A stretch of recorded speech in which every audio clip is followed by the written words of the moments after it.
Welcome back to my YouTube channel. International break के बाद जब क्लब फुटबॉल वापस आई है तो क्लब फुटबॉल ने बिल्कुल भी डिसअपॉइंट नहीं किया और बहुत ही एंटरटेनिंग वीकेंड रहा ये, चाहे वो ईपीएल हो, ला लीगा हो या सीरिया हो। हमें बहुत ही एंटरटेनिंग गेम्स देखने को मिली। और कल रात रियल मैड्रिड वर्सेस रियल सोसाइडेड की जो गेम है वो भी बहुत ही एंटरटेनिंग गेम थी और एंड टू एंड फुटबॉल देखने को मिली, स्पेशली फर्स्ट हाफ में।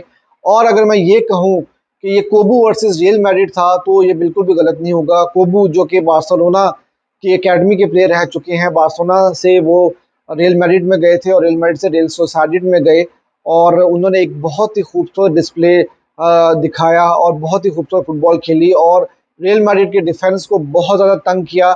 और फ्रैन गार्सिया जो लेफ्ट बैक पे खेले थे उनको बहुत ज़्यादा तंग किया इन्होंने। और अगर थोड़े से लकी होते तो ये एक गोल और दो असिस्ट ज़रूर कर सकते थे, लेकिन लक ने इनका साथ नहीं दिया। लेकिन पहले ही हाफ में बहुत ही ज़बरदस्त खूबसूरत प्रेसिंग की थी रियल सोसाइडेड ने, जिसका जवाब रियल मैड्रिड के पास नहीं था। बहुत ज़बरदस्त प्रेस किया और गलती करने पे मजबूर किया रियल मैड्रिड को और बिल्कुल भी उनको एडजस्ट नहीं होने दे रहे थे गेम में। और पहले ही 15 मिनट में गोल भी कर दिया और उसके अलावा एक और गोल भी हुआ था जो कि ऑफसाइड दे दिया गया था। और कुछ चांसेस भी ऐसे बनाए थे जो कि वो कन्वर्ट नहीं कर सके, वरना ये गेम किसी और लेवल पे जा सकती थी। और रियल सोसाइटी की जो टीम है वो बहुत ही बैलेंस टीम है। आप जानते हैं कि लास्ट ईयर उन्होंने टॉप 4 में फिनिश भी किया था और इस सीज़न भी वो अभी चैंपियंस लीग भी की कैंपेन भी स्टार्ट करने वाले हैं। तो रियल सोसाइटी जो है वो इतनी आसान टीम नहीं थी, लेकिन फिर वही बात आती है कि रियल मैड्रिड जो है वो जानती है कि किस तरह से उनको रिजल्ट लेकर आना है, किस तरह से उन्हें 3 पॉइंट लेने हैं। चाहे आपके पास बेंजिमा हो या ना हो, वो चाहे क्लब छोड़ के चले गए हैं, विनी इंजर्ड हो या ना हो, तो कोई ना कोई आगे स्टेप अप करता है और आप उनको अपनी टीम को 3 पॉइंट जो है वो दिला देता है। बिल्कुल इसी तरह से पहले हाफ में बहुत ज़्यादा स्ट्रगल किया था रियल मैड्रिड ने, कुछ चांसेस बनाए थे, गोल पोस्ट को भी लगा और चांसेस मिस भी किए रियल मैड्रिड ने, लेकिन प्रॉपरली रियल मैड्रिड जो है वो एडजस्ट नहीं कर पा रही थी, गेम को कंट्रोल नहीं कर पा रही थी। और रियल सोसाइटी ने भी दूसरे एंड पे बहुत ज़्यादा चांसेस जो है वो मिस किए थे और बड़ी एंड टू एंड फुटबॉल भी हमें देखने को मिली। लेकिन फिर वही हुआ कि सेकंड हाफ में जैसे ही वापस आती है रियल मैड्रिड, पहले ही 30 सेकंड में सेकंड हाफ के वल्वर्दे का एक खूबसूरत जो शूट थी वो गोल पोस्ट को लग के गोल में चली जाती है और उसके बाद से रियल मैड्रिड ने काफ़ी डोमिनेट किया था पोजेशन को भी और गेम को भी। और फिर फ्रैन गार्सिया का एक खूबसूरत क्रॉस था जिसपे जोजिलो ने एक बहुत ही प्यारा हेडर मारकर 2-1 कर दिया। उसके बाद भी एक आधा चांस मिला था रियल सोसाइटी को जहां पर वो शायद गेम जो है वो बराबर कर सकते थे, लेकिन फिर वही बात आती है कि बड़ी टीम के अगेंस्ट जो है वो आपको अपने चांसेस जो है अवेल करने होते हैं। और अगर प्लेयर्स की बात की जाए तो भाई बेलिंगम नो डाउट जिस तरह इस गेम में वो गोल स्कोर नहीं कर सके, एक दो चांसेस अच्छे मिले थे जो कि वो कन्वर्ट नहीं कर सके, लेकिन बेलिंगम जो है वो गेम के बड़े आउटस्टैंडिंग प्लेयर रहे थे। उन्होंने गेम को पूरा कंट्रोल किया, पूरी मिडफील्ड संभाले रखी और एक और बहुत ही ज़बरदस्त शो उन्होंने दिखाया। और उसके बाद फ्रैन गार्सिया जो है वो मुझे कहीं ना कहीं उनके एक ग्लिम्स से नज़र आता है, जैसे हमारे पास बल्दे हैं उसी तरह के वो प्लेयर हैं। फाइनल थर्ड में आके बड़ा अच्छा वो बॉल लेकर आते हैं, रिकवरी बड़ी अच्छी है, सारा कुछ अच्छा करते हैं, लेकिन जो फाइनल डिलीवरी पास एक उनका असिस्ट नो डाउट बहुत अच्छा था, लेकिन उसके अलावा वो मजीद बेहतर कर सकते थे। अभी यंग हैं, टाइम के साथ मजीद इम्प्रूव कर जाएंगे, लेकिन एक अच्छा डिस्प्ले उनकी तरफ से भी था और एक अच्छा उन्होंने असिस्ट भी दिया और फ्यूचर के जो है वो मुझे लगता है कि वो रियल मैड्रिड का जो है लेफ्ट बैक की पोजीशन वो संभाल लेंगे। तो अब अगर पॉइंट्स टेबल की बात की जाए तो पॉइंट्स टेबल आपके सामने है। रियल मैड्रिड अपनी सारी गेम्स जीतकर टॉप के ऊपर है, बार्सिलोना जो है वो सेकंड पोजीशन के ऊपर है और ये सूरत हाल है इस वक्त पॉइंट्स टेबल की। कल बार्सिलोना ने अपनी गेम बहुत अच्छे तरीके के साथ खेली और बार्सिलोना अब भी मैं इतना कॉन्फिडेंट नहीं हूँ उनके साथ, देखना पड़ेगा कि बार्सिलोना की अगली 2-3 गेम्स किस तरह वो मैनेज करते हैं, क्योंकि मैं समझता हूँ कि बार्सिलोना बहुत अरसे तक जो है वो राइट बैक की पोजीशन दानी अल्वेस के बाद से फिलअप नहीं कर सकी थी।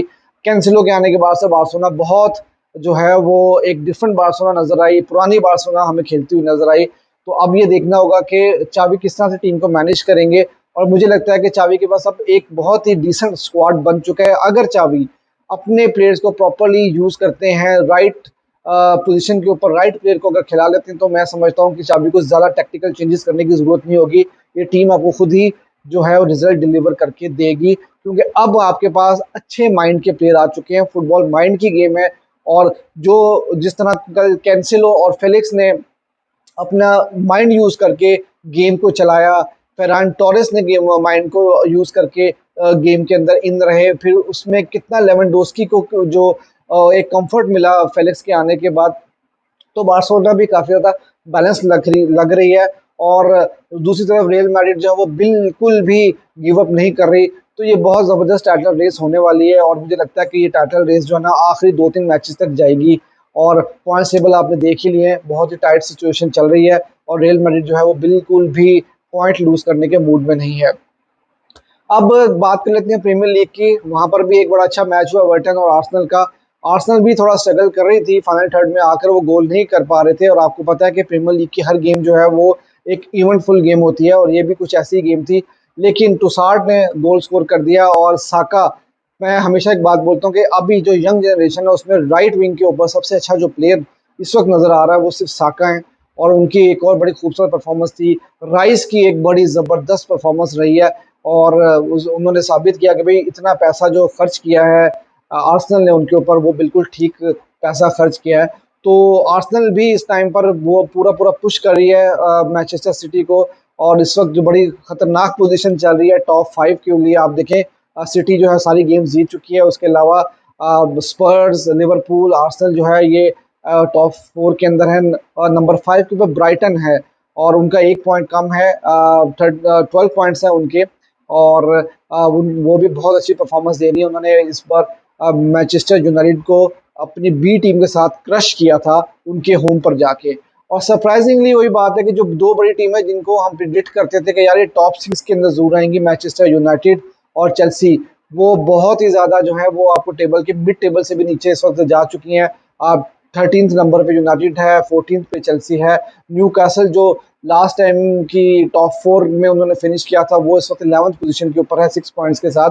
तो अब अगर यूनाइटेड के स्क्वाड की बात की जाए और चेल्सी ने जितना पैसा खर्च किया है, तो उस हिसाब से देखा जाए तो इनकी परफॉर्मेंस बहुत ही कम, बहुत ही ज़्यादा जो है वो गिरी हुई परफॉर्मेंस नज़र आई है। और चेल्सी क्योंकि इतना पैसा खर्च किया और चेल्सी जो है उनकी कोई डायरेक्शन अभी तक नज़र नहीं आ रही। अगर आपको याद हो कि मैंने जब पोचेटिनो को साइन किया था चेल्सी ने, तो मैंने उस वक्त ये बात कही थी कि पोचेटिनो जो है वो बहुत ज़्यादा ओवररेटेड है मेरे हिसाब से। और मुझे नहीं लगता कि वो चेल्सी को किसी डायरेक्शन में लेके जा सकेंगे और चेल्सी के लिए वो रिजल्ट निकाल सकेंगे। और वही चीज़ अभी तक साबित हो रही है। इट्स टू अर्ली टू से, लेकिन जो अभी तक मैंने बात की वो सच सामने आ रही है। और उसके बाद यूनाइटेड के भी बहुत सारे प्रॉब्लम्स हैं, ड्रेसिंग रूम के इश्यूज उनके चल रहे हैं। टेन हैग के लिए भी जो लाइफ वो काफ़ी ज़्यादा अब जो है वो टाइट होती चली जा रही है। उनको भी अब रिजल्ट्स जो है वो दिखाने पड़ेंगे। और न्यू कासल, क्योंकि उनको बड़ी गेम्स में, इसलिए उनको थोड़ा सा मार्जिन देता हूँ कि उन्होंने ज़्यादातर बड़ी गेम्स खेली हैं। अपनी पहली 5 गेम्स में उनकी 2-3 बड़ी गेम्स आई थी जो कि वो हार गए। लेकिन मुझे लगता है कि न्यू कासल जो है वो कम बैक कर सकती है। और अगर दोबारा उसकी सीरिया ए की हम बात करते हैं, तो सीरिया ए में भी जो है वो काफ़ी ज़्यादा टफ सिचुएशन चल रही है इस टाइम पे। और 7-0 से रोमा ने एम्पोली को हराया है। और जोजे मourinho की टीम, रोमा की जो है वो पहली जीत थी इस सीज़न में और काफ़ी बड़ी जो है विक्ट्री उन्होंने ली है।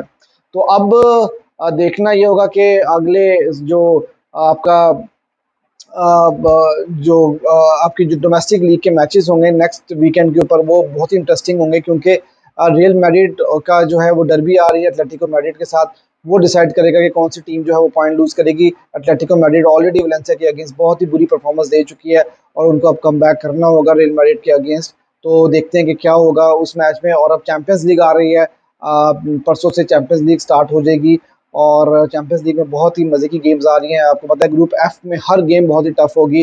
डॉर्टमंड और पेरिस की गेम आ रही है पीएसजी की, वो भी देखने वाली होगी। और बार्सिलोना भी अपना पहला गेम ट्यूसडे को खेलेगा, तो उसको भी इंशाल्लाह हम कवर करेंगे। So let's see. और अगर आपको वीडियो अच्छी लगी हो, आपको कवरेज अच्छी लग रही हो, तो वीडियो को लाइक भी कर दीजिएगा और चैनल को सब्सक्राइब भी कर दीजिएगा।